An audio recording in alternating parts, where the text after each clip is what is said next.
Hello friends, welcome to my channel. पिछले video में मैंने आपको जॉइंट्स उसकी क्लासिफिकेशंस के बारे में बताया था। आज हम मेजर जॉइंट्स के बारे में बात करेंगे, क्योंकि ये जो जॉइंट्स हैं जिनके बारे में मैं आज बात करूँगी, आपको मोस्टली केसेस इन्हीं से रिलेटेड मिलेंगे अपने मेडिकल फील्ड में। और भी जॉइंट्स मिलते हैं, but hip joint, knee joint, your spine, ये सब जो जॉइंट्स है, शोल्डर जॉइंट, इनसे रिलेटेड पैथोलॉजी आपको बहुत देखने मिलती है अपनी मेडिकल प्रैक्टिस में।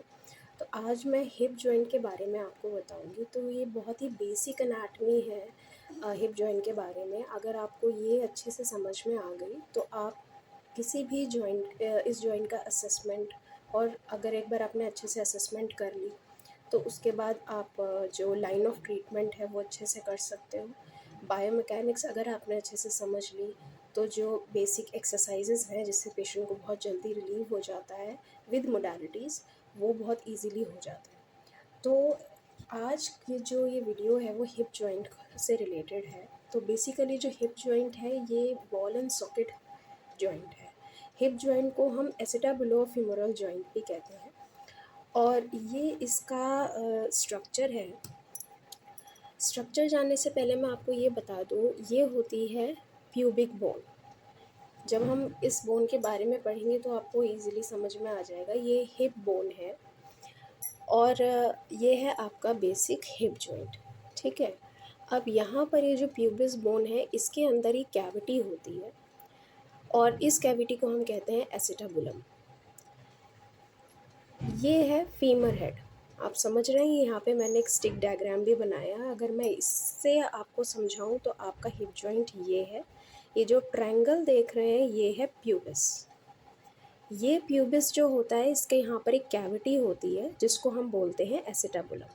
और इस एसिटाबुलम जो कैविटी आप देख रहे हो ये एक कॉनकेव शेप कैविटी है जिसमें जो फीमोरल हेड है वो फंस जाता है, बहुत इजीली उसमें फिट हो जाता है और मूव करता है, तब जा कर के ये हिप जॉइंट बनता है। अब अगर फीमोरल हेड इसमें चला गया इस कैविटी के अंदर तो वो बाहर भी तो आ सकता है।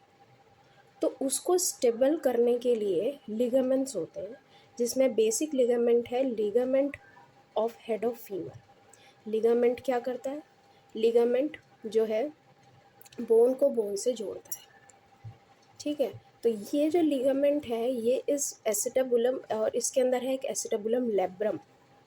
लेब्रम का मतलब ये भी एक लिगामेंट है, एसिटाबुलम के अंदर ही होता है। ये इस कैविटी को और ज़्यादा कॉनकेव बना देता है ताकि फीमोरल हेड आसानी से उससे बाहर ना आए। ठीक है। अब जो ये एसिटाबुलर फीमोरल जॉइंट है ये बेसिकली आपके स्टेबिलिटी और वेट बेयरिंग के लिए होता है। आप ये स्टिक डायग्राम से समझिए अगर, तो ये आपका बेसिक बॉडी है। जब आप स्टैंडिंग पोजीशन में होते हो या आप वॉक कर रहे होते हो या आप रन कर रहे होते हो तो ये जो फीमोरल हेड है ये भी इसके अंदर मूव कर रहा होता है, तो वो कभी भी बाहर आ सकता है। लेकिन उसकी कॉन्वेक्सिटी को मेंटेन करने में एसिटाबुलम लेब्रम हेल्प करता है।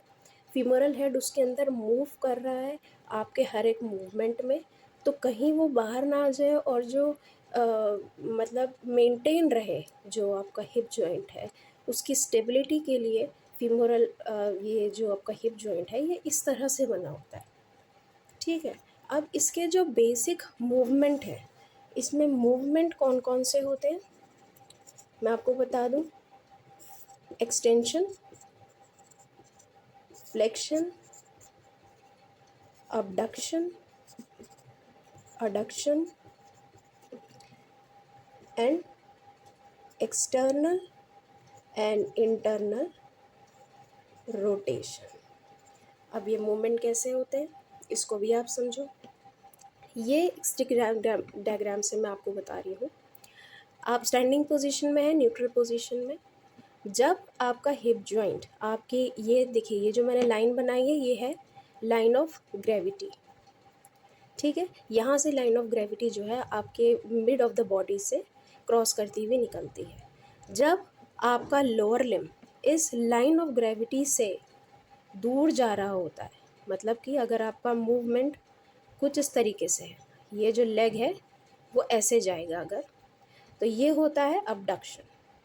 ठीक है, ये हो गया आपका अबडक्शन। आई होप आपको समझ में आ रहा होगा। ठीक है, उसके बाद अगर ये लिम्ब जो है ये इस लाइन ऑफ ग्रेविटी को क्रॉस कर रहा है, ये इस लाइन ऑफ ग्रेविटी को क्रॉस कर रहा है, जब आप क्रॉस लेग करोगे तो ये हो जाएगा अडक्शन, अडक्शन। ठीक है,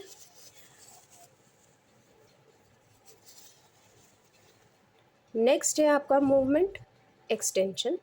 एक्सटेंशन में अगर मैं आपको साइड व्यू से दिखाऊं तो अगर आपका ये एक बेसिक स्ट्रक्चर है और ये आपका लोअर लिम्ब है, ठीक है, तो अगर आपका लिम्ब पीछे की तरफ जाता है, मतलब आप इसे पीछे की तरफ ले जा रहे हैं,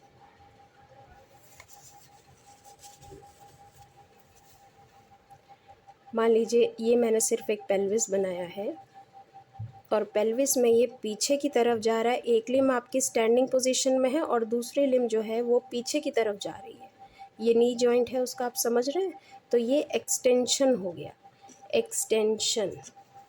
ठीक है, दूसरा, अगर ये लिम्ब आप फॉरवर्डली लेकर के आते हो, फॉरवर्डली लेकर के आते हो मतलब आगे की तरफ लेकर के आते हो, तो ये हो गया आपका फ्लेक्शन।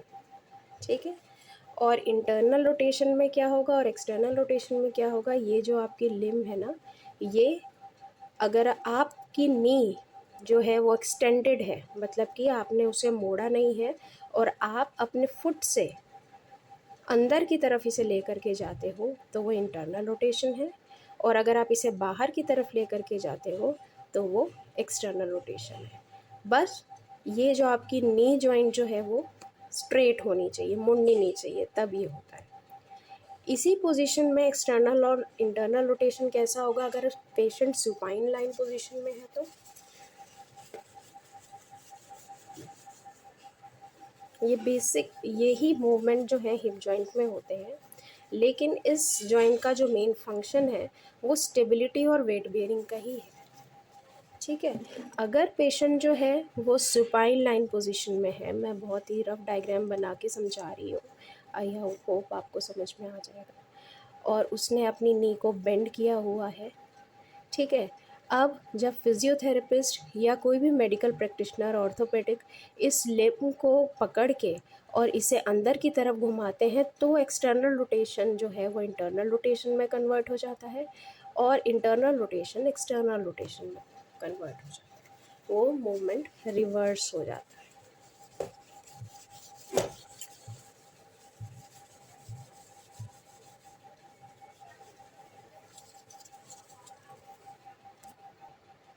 अब हम बात करेंगे हिप जॉइंट कंपोजिशन की। ठीक है, कंपोजिशन में क्या है, ये अगर मैं एक रफ डायग्राम बनाऊं इलियम का, मतलब आपकी हिप बोन का, तो उसमें क्या है, ये प्यूबिक सिम्फाइसिस है।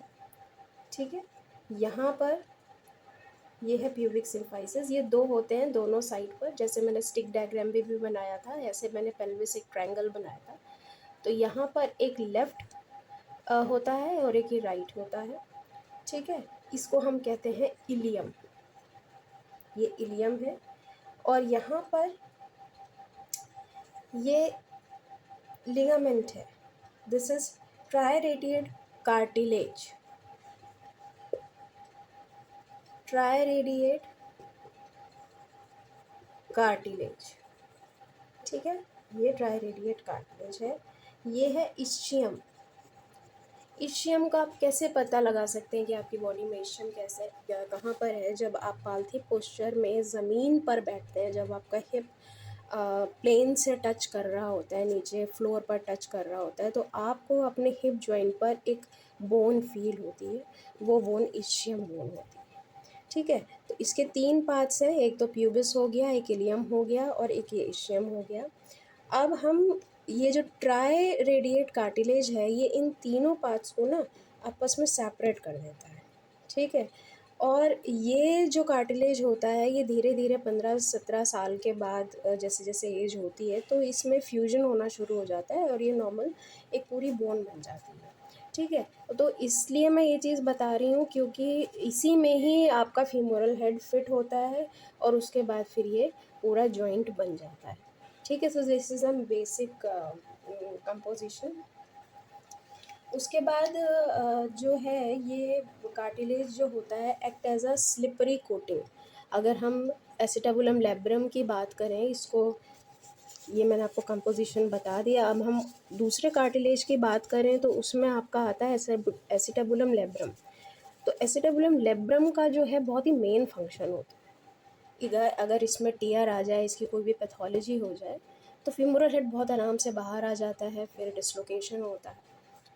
सो ये एक स्लिपरी कोटिंग होती है between a ball and socket joint that allows the ball to glide and rotate smoothly when leg moves। आप समझ रहे हो, मैंने अभी आपको सारे इसके मूवमेंट्स बताए थे, abduction adduction और इंटरनल एक्सटर्नल रोटेशन। वो कैसे पॉसिबल हो पाते हैं?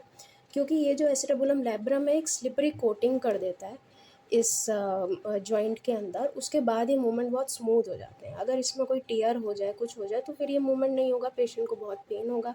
अल्टीमेटली जब आप उसका एमआरआई या स्कैन कराओगे तो उसमें ये पैथोलॉजी निकल कर आती है। सो ये मैंने आपको पहले भी बताया कि जो एसिटाबुलम लैब्रम होता है इसका बेसिक फंक्शन ही यही है। जो कॉन्वेक्सिटी है ना, इसको ये बढ़ा देता है। जितनी अच्छी कॉन्वेक्सिटी होगी, जितना अच्छा ये इसमें लुब्रिकेशन होगा, उतने अच्छे से वो मूवमेंट होता है। सो विद एडवांसिंग एज अगर कोई भी पैथोलॉजी होती है, कोई डिसलोकेशन हो गया, तो फिर जैसे एक्सीडेंटल केसेस में बेसिकली फीमोरल हेड निकल कर बाहर आ जाता है क्योंकि एसिटाबुलम ये लैब्रम जो है ये डैमेज हो गया, या प्यूबिक बोन में कोई भी फ्रैक्चर हो गया, तो बड़े आराम से निकल के बाहर आ जाता है, तब वो पैथोलॉजी होती है। अब हम नेक्स्ट अगर बात करें तो है फिर मसल्स। ठीक है, अब हम इसकी बात करेंगे मसल्स की। मसल्स ही इम्पॉर्टेंट है सबसे ज़्यादा, क्योंकि वो अब ये तो हो गया बेस। ये बेस में क्या हो रहा है, यहाँ पर मसल्स जो हैं वो अटैच होते हैं। अटैच होने के बाद वो बेसिक फंक्शन करती हैं। इसकी जो थ्री मेन मसल्स जो हैं वो होती हैं ग्लूटियाई मसल्स। ठीक है, ग्लूटियाई मसल्स में क्या क्या आती हैं आपकी? तीन ग्लूटियाई मसल्स हैं आपकी, gluteus Maximus, gluteus minimus and gluteus medius. ठीक है, अब मैं इसको कैटेगराइज करूँगी। ग्लूटियस मीडियस और मिनिमस जो होती है, इसको बहुत ध्यान से, चाहे तो आप कहीं पे नोट डाउन भी कर सकते हैं, आपके नोट्स में बहुत काम आएगा। ये करती हैं हिप अबडक्शन। ठीक है, हिप अबडक्शन, और हेल्प करती हैं इंटरनल और एक्सटर्नल रोटेशन में। देखिए, जो मसल्स होती हैं ना, इनका एक बेसिक फंक्शन होता है, बट ये सिर्फ वही फंक्शन नहीं करती, ये एसेसरी मूवमेंट्स भी करती हैं। ठीक है, एसेसरी का मतलब क्या होता है? एक तो होती है मेन मसल और एक होती है एसेसरी मसल्स। तो जो ये मेन मसल जो है ये ग्लूटियल अबडक्शन का काम करती है, इंटरनल और एक्सटर्नल रोटेशन इनका एसेसरी मूवमेंट होता है, मतलब ये उसमें भी हेल्प करती है। ठीक है, लेकिन अगर इनमें कोई डैमेज, कोई पैथोलॉजी होती है तो ये मूवमेंट भी अफेक्टेड होते हैं। रेंज कंप्लीट नहीं होती, हर एक मूवमेंट की एक रेंज होती है। तो these are not the main internal external rotators, these are basically abductors, but इसमें ये हेल्प भी करती हैं। Any pathology related to minimus और मीडियस वो इंटरनल और एक्सटर्नल रोटेशन को अफेक्ट भी करती है, तो इसलिए हम इसको इंक्लूड कर लेते हैं इसमें। ठीक है, तो अभी मैंने आपको बता दिया हिप अबडक्शन और इंटरनल एक्सटर्नल रोटेशन में मिनिमस और मीडियस काम करती है। अब मैक्सिमस, मैक्सिमस कैसे काम करती है? मैक्सिमस जो होती है ये आपका बेसिकली एक्सटेंसर है। ठीक है, एक्सटेंसर कैसे है? अगर मैं आपको फिर दोबारा से एक रफ स्टिक डायग्राम से समझाऊं, ये आपकी लोअर लिम्ब हो गई। लोअर लिम्ब की जो बैक मसल्स होती हैं, अभी जब आप ये वीडियो देख रहे हैं आप खुद भी अपने अंदर फील कर सकते हैं। आप स्टैंडिंग पोजीशन में आ जाओ और अपने लेग को पीछे की तरफ लेकर के जाओ बिना अपनी नीज को मोड़े। बिना उसको फ्लेक्स करे अगर आप अपने लिम्स को पीछे की तरफ लेकर के जाते हो, तो जो आपका ग्लूटियाई है, ग्लूटियाई रीजन मतलब जो आपका बट रीजन है ना, वहाँ पर एक कॉन्ट्रैक्शन आपको फील होगा। वो जो कॉन्ट्रैक्शन है ना, वही ग्लूटियस मैक्सिमस, ठीक है।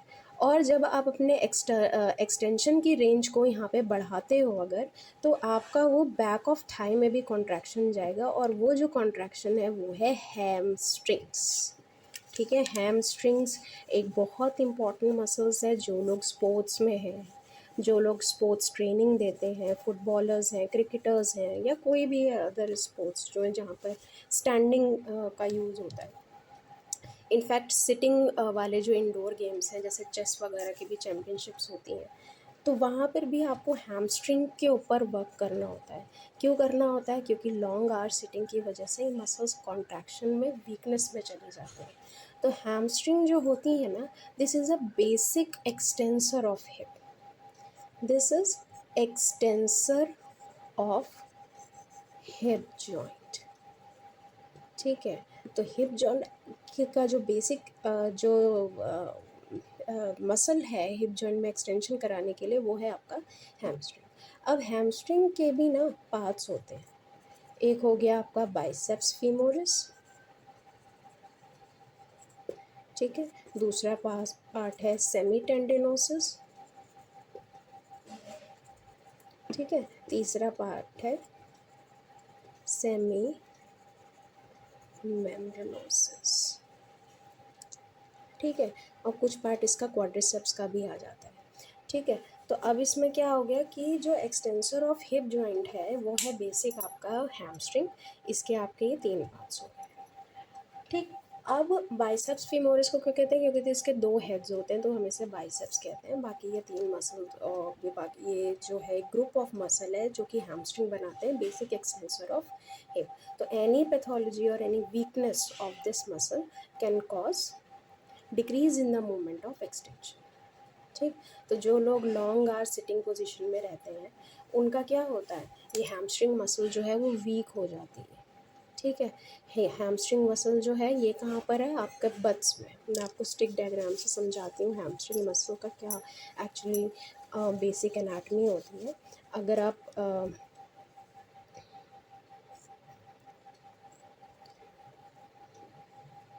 साइड व्यू से समझेंगे ना तो समझ में आ जाएगा। ये हो गया आपका नी जॉइंट। जब आप अपने पैर को पीछे की तरफ लेकर के जाते हो, ठीक है, अभी आप अभी भी स्टैंडिंग पोजीशन में अगर अपने पैर को बिना नी जॉइंट को मोड़े अगर पीछे की तरफ लेके जाते हो, तो आपको कॉन्ट्रैक्शन फील होगा ग्लूटियाई में। अगर आप इसे और ऊपर लेके जाएंगे तो आपको हैमस्ट्रिंग कॉन्ट्रैक्शन फील होता है, समझ रहे हो? ये आपकी हैमस्ट्रिंग जो है जो बैक ऑफ थाई है। तो जब आप लॉन्ग सिटिंग में होते हो तो ये मसल क्या होती है, ये मसल छोटी होती जाती है और फिर वीक हो जाती है। फिर हमें पेशेंट को स्ट्रेचिंग करवानी पड़ती है और भी चीज़ें। तो धीरे धीरे फिर जो है इसका जो फ्लेक्सिबिलिटी है वो इम्प्रूव होती है, और पेशेंट का जो स्पोर्ट्स परफॉर्मेंस है वो भी इम्प्रूव हो जाता है, ठीक है। तो this is the main hamstring muscle. फिर हम बात करते हैं फ्लेक्सर, हिप फ्लेक्सर, ठीक है। अब हिप फ्लेक्सर में कौन कौन सी मसल्स होती हैं? हिप फ्लेक्सर में मसल आती है आपकी इलियाकस, ठीक है, इलियाकस, सोआस मेजर, रेक्टस फीमोरिस और sartorius. Sartorius is the longest muscle of your body. Okay, so iliacus muscle, psoas major muscle, rectus femoris muscle, ये सारी मसल जो है ये हिप फ्लेक्शन में वर्क करती है, ठीक है। तो हिप फ्लेक्शन में कैसे हेल्प करती है? जैसे कि अगर मैं फिर दोबारा से आपको बेसिक स्टिक डायग्राम से समझाऊं अगर, तो इसमें क्या होता है कि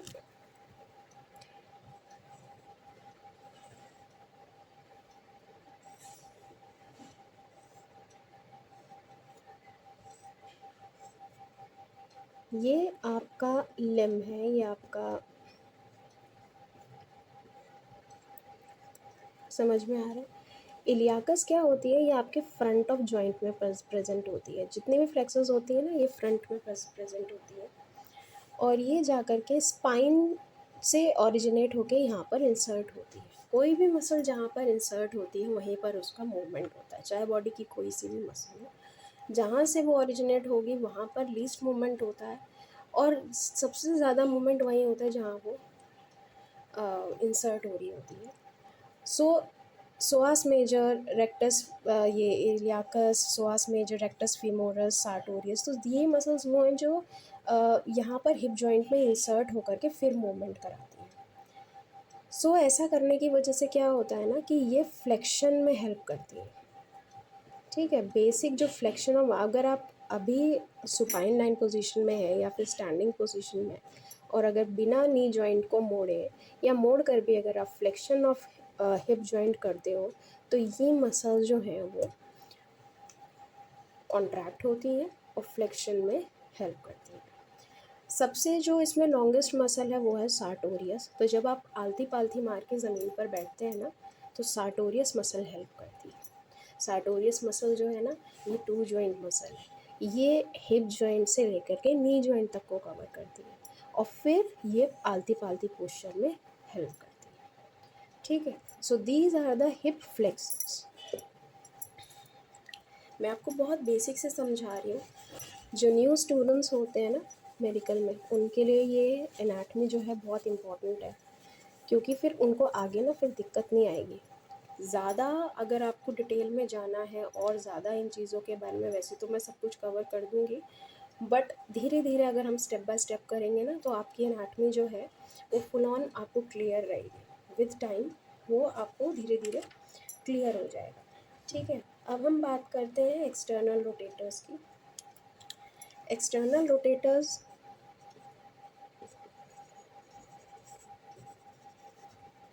एक्सटर्नल रोटेशन में क्या है, piriformis, quadratus, obturator, externus, superior gemellus and inferior gemellus.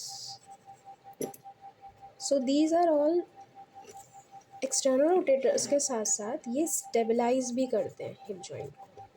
वैसे स्टेबलाइज तो सारे ही मसल्स और लिगामेंट मिलके करते हैं। ऑल ओवर जॉइंट जो है आपका हिप जॉइंट, यहाँ पर 21 मसल्स होती हैं अराउंड योर हिप जॉइंट। ठीक है, 21 मसल्स। सो ये छोटी बड़ी मसल्स मिलकर के सारे जो हिप जॉइंट है इसमें स्टेबिलिटी देती है। मूवमेंट को स्मूथ बनाने में तो आपको मैंने बता ही दिया, कार्टिलेज और ये सब चीज़ें जो है मिलकर के इसकी हेल्प करते हैं। ठीक है, तो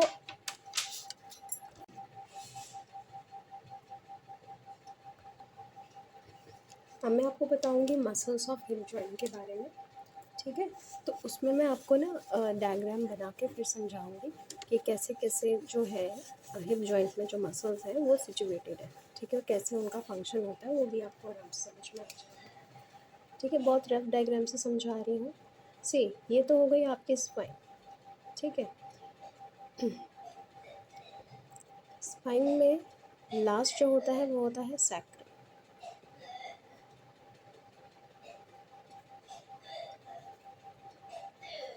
L3, L2। ठीक है, यहाँ पर आपका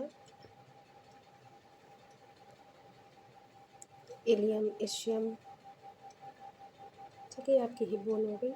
अब और ये आपका बन रहा है यहाँ पे जॉइंट। बहुत ही रफ डायग्राम से समझा रही हूँ। इलियोपसोअस मसल जो बेसिक आप कह लो जो फ्लेक्सर ऑफ हिप है,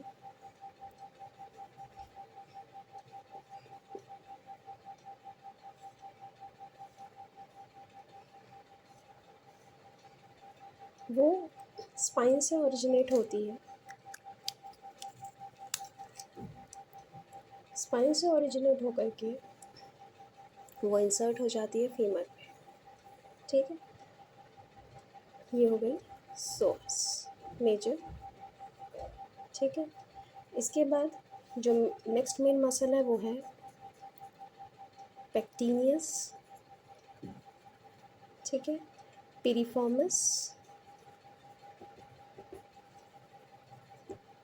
ओके, अब जो मेन अडक्टर्स होती हैं, ये हिप बोन है यहाँ पर, ये यहाँ से ऑरिजिनेट होकर के आपकी फीमर में जा कर के इंसर्ट हो जाती है। तो आप खुद ये चीज़ फील कर सकते हो, जैसे जैसे ये मसल जो है कॉन्ट्रैक्ट होगी, ये फीमर को इंटरनली लेकर के जाएगी।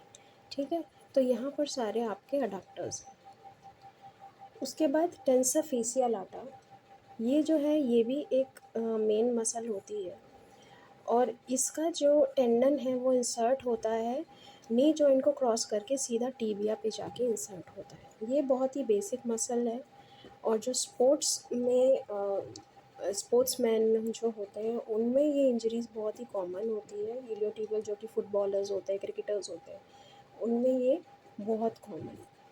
ठीक है, तो ये इलियोटिबियल ट्रैक जो होती है, बेसिकली जो टेंसर फेसियल लाटा है, ये हिप जॉइंट को स्टेबलाइज करने में हेल्प करता है। इसका असिस्टेड मूवमेंट होता है। ठीक है, ये जो टेंसर फेसियल लाटा है, ये ग्लूटियस मिनिमस और मीडियस, उनको सिनर्जिस्ट करता है। अब ग्लूटियस मिनिमस और ग्लूटियस मीडियस का क्या बेसिक फंक्शन था? उनका फंक्शन था हिप अबडक्शन प्लस इंटरनल और एक्सटर्नल रोटेशन। उसमें ये TLF plus gluteus medius plus gluteus minimus, इनको असिस्ट करता है। ठीक है, TIL जो है इलियोटिबियल ट्रैक, ये एक एपोनेरियोसिस है। एपोनेरियोसिस का मतलब क्या होता है? टेंडन जब फैल के कहीं पे किसी मसल बोन पे जाकर के इंसर्ट होता है, मतलब वो एक अच्छा खासा एक स्पेस कवर करके फिर जब होता है, तो उसे एपोनेरियोसिस कहते हैं। ठीक है, अब last but not the least, hip joint का मैं नर्व सप्लाई की अगर बात करूं, क्योंकि नर्व सप्लाई क्या चीज़ है? नर्व सप्लाई, जैसे हमारे घर में जो इलेक्ट्रिकल गैजेट्स होते हैं, उनमें जैसे एक इलेक्ट्रिकल सप्लाई अगर बंद हो जाए तो उस गैजेट का कोई काम नहीं होता, वो बेकार हो जाता है। इसी तरह की तरीके से हमारी बॉडी में जितने भी जॉइंट्स हैं, जितने भी मसल्स हैं, वो तभी फंक्शन कर पाते हैं जब उनमें कोई नर्व सप्लाई। ठीक है, तो नर्व सप्लाई हिप जॉइंट की क्या है? Basic femoral nerve and sciatic nerve. ठीक है, शियाटिक नर्व जो है वो नी जॉइंट के बाद आगे इसका जब मैं नी जॉइन कराऊंगी तब ये आपको और अच्छे समझाऊंगी। शियाटिक नर्व जो है ये सबसे थिकेस्ट नर्व होती है, और फेमोरल नर्व जो होती है ये आपका जो फ्लेक्सर, मतलब जो फ्रंट ऑफ थाई है, वहाँ सप्लाई करती है। सैटिक नर्व जो है वो बैक ऑफ थाई करती है सप्लाई। तो सैटिका आपने सुना भी होगा, पैथोलॉजी को तब होती है जब इस नर्व में कोई प्रॉब्लम आ जाए, या तो ये नर्व कहीं कंप्रेस हो रही होती है, या ये नर्व डैमेज हो रही होती है। और ये नर्व जो है वो बैक ऑफ योर स्पाइन से लेकर के पूरा जो आपका बैक है, हिप जॉइंट, नी जॉइंट, यहाँ तक कि जो काफ मसल है, लेग है, वहाँ तक ये नर्व सप्लाई करती है। तो अगर इसका डैमेज इस लेवल पर हुआ है, आपके स्पाइनल लेवल पर हुआ है, तो वो पेन फिर यहाँ तक आएगा। सो ये जो है बेसिक नर्व सप्लाई है हिप जॉइंट की। तो अभी मैं अपनी वीडियो को यही स्टॉप कर रही हूँ। आई होप आपको समझ में आया होगा जो भी मैंने हिप जॉइंट का बेसिक आपको समझाया। This is the base of hip joint. अब जब आप आगे करेंगे तो आपको समझने में बहुत इजी रहेगा, क्योंकि मैं आपको सारी बेसिक मसल्स बता दी, उसकी नर्व सप्लाई बता दी, कैसे हिप जॉइंट वर्क करता है, उसके क्या क्या पार्ट्स होते हैं, बेसिक वो मैंने आपको बता दिया। अगर आप इसको और डीपली पढ़ना चाहते हैं तो अब आपको ना इजीली समझ में आ जाएगा कि what is the hip joint and what is the basic function of hip joint and how it works. So thank you so much for watching this.